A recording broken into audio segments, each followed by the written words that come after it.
불교의 꽃이라 불리는 법화경, 그 위대한 진리의 문을 여는 첫 번째 열쇠, 바로 무량의경입니다. 무량의경은 법화경의 서론이자 예고편에 해당하는 아주 중요한 경전입니다. 부처님께서 마지막 진리인 법화경을 설하시기 직전 대중들의 마음밭을 갈기 위해 먼저 설하신 내용이기 때문입니다. 무량의경은 총 3개의 품으로 이루어져 있는데 그 첫 번째인 제일품은 덕행품입니다. 턱스러운 행동이라는 뜻입니다. 이 품의 배경은 영축산입니다. 부처님께서 법화경이라는 위대한 진리를 설하시기 직전 수많은 보살과 대중이 구름처럼 모여듭니다. 그때 이 경전의 주인공격인 대장원 보살이 자리에서 일어나 부처님을 찬탄하는 노래를 부릅니다. 이 찬탄의 노래는 불교 문학 중에서도 가장 아름답고 철학적인 깊이가 있습니다. 부처님의 몸은 황금빛으로 빛나고 그 마음은 고요하여 생과 사를 초월해 있다는 웅장한 묘사입니다. 법화경의 문을 여는 그 경이로운 찬탄의 현장으로 함께 가보시겠습니다. 이와 같이 나는 들었다. 어느 때 부처님께서 왕사성 기사골산에 계셨다. 그때 1만 2천의 비구들과 8만 명의 보살마하살들이 함께하였다. 문수사리 보살, 관세음 보살, 득대세 보살 등 위대한 보살들이 모두 자리에 함께하였다. 그때 대중 가운데 대장원 보살이 자리에서 일어나 오른쪽 어깨를 드러내고 부처님 발에 절한 뒤 개송으로 부처님을 찬탄하였다. 장엄하고 위대하십니다. 태성인 주님이시여. 부처님의 마음은 더러운 때가 없고 청정하여 한량없는 세월 동안 닦으신 공덕이 가득하시옵니다.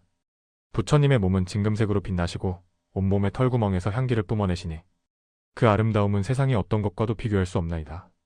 부처님은 고요하시어 항상 삼매에 들어 계시니 생각도 없고 움직임도 없고 짓는 바도 없으십니다. 태어남과 죽음을 완전히 끊으셨기에 오고 감도 없고 머무름도 없으며 사라짐도 없나이다. 그러나 중생들을 불쌍히 여기시어 몸이 아닌 몸을 보이시고 말이 아닌 말을 하시니 그 음성은 우레와 같고 사자의 포효와 같아 중생들의 깊은 잠을 깨우시나이다. 부처님이시여. 저희들은 압니다. 세상은 더섭고 변하는 것이며 모든 것은 꿈과 같고 환영과 같습니다. 하지만 부처님은 진흙 속에 핀 연꽃처럼 세상에 계시나 세상에 물들지 않으시고 모든 중생을 태워 깨달음의 언덕으로 건너가게 하시나이다. 부처님께서 설하신 법은 처음도 좋고 중간도 좋고 끝도 좋아서 그 뜻이 깊고 멀어 말로 다 할 수 없나이다. 이제 저희 8만 보살들은 부처님의 그 깊고 미묘한 진리를 듣고자 하오니 원하옵건대 자비를 베푸시어 법의 비를 내려주시옵소서. 여러분, 대장원 보살이 부른 찬탄의 노래 어떠셨나요? 몸이 아닌 몸을 보이시고 말이 아닌 말을 하신다. 이 구절은 부처님은 인간의 육체를 넘어선 진리 그 자체라는 뜻입니다. 제일품 덕행품은 이렇게 부처님의 위대함을 찬양하며 분위기를 고조시킵니다. 왜 이렇게 찬양했을까요? 바로 다음 장에 나올 어마어마한 진리를 듣기 위한 준비운동입니다. 다음 제이품 설법품에서는 무량의경의 핵심 주제, 세상의 무량한 이치는 결국 하나에서 나온다는 그 유명한 가르침이 등장합니다. 다음 영상에서 뵙겠습니다. 무량의경 두 번째 시간입니다. 제2부는 이 경전의 핵심이자 제목의 뜻이 풀이되는 설법품입니다. 지난 1부에서 대장원 보살의 엄청난 찬탄을 들으신 부처님께서는 드디어 입을 열어 가장 중요한 진리를 설하십니다. 바로 무량이는 일법에서 나온다는 가르침입니다. 무량이란 헤아릴 수 없이 많은 진리라는 뜻이고 일법이란 단 하나의 법이라는 뜻입니다. 즉, 세상의 수만 가지 이치와 현상들이 결국은 단 하나의 근원에서 나온다는 것입니다. 부처님은 이것을 물에 비유하십니다. 물은 본래 모양이 없지만 담는 그릇에 따라 둥글게도 되고 네모나게도 됩니다. 마찬가지로 진리는 하나지만 듣는 사람의 그릇에 따라 수만 가지 방편으로 나타난다는 것입니다. 법화경으로 가는 징검다리이자 불교 철학의 정수, 그 하나의 법이 무엇인지 함께 들어보시겠습니다. 그때 대장원 보살이 부처님께 여쭈었다. 세존이시여, 부처님의 설법은 불가사의하여 중생들이 알기 어렵습니다. 도대체 이 가르침은 어디서 와서 어디로 가며 어디에 머무는 것입니까? 부처님께서 대장원 보살에게 말씀하셨다.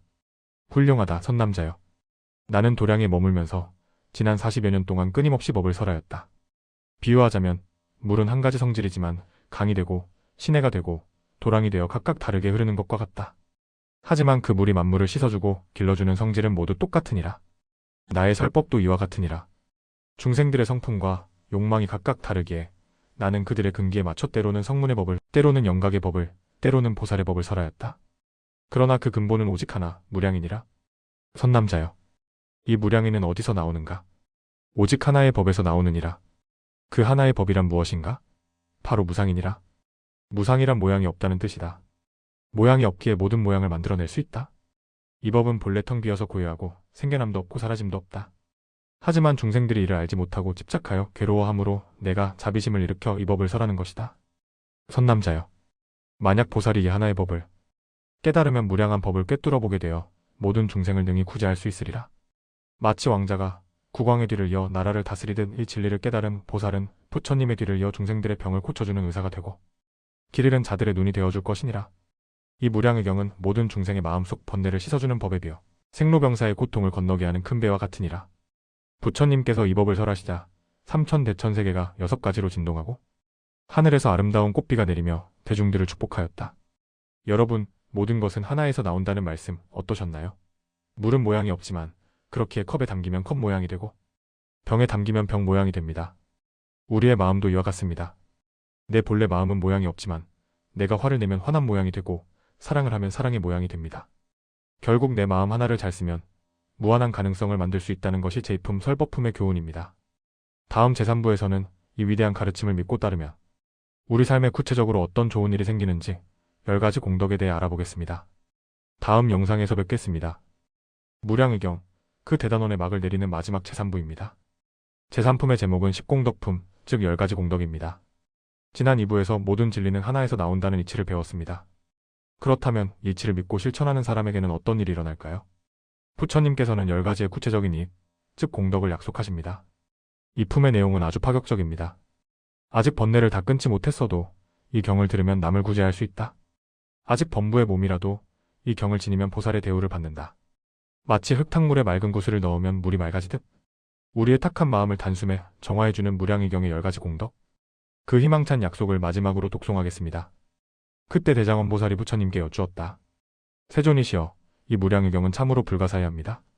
만약 선남자 선여인이 이 경전을 받아 지니고 읽고 외운다면 어떤 공덕을 얻게 됩니까? 부처님께서 말씀하셨다. 선남자여, 이 경의 공덕은 실로 헤아릴 수 없느니라.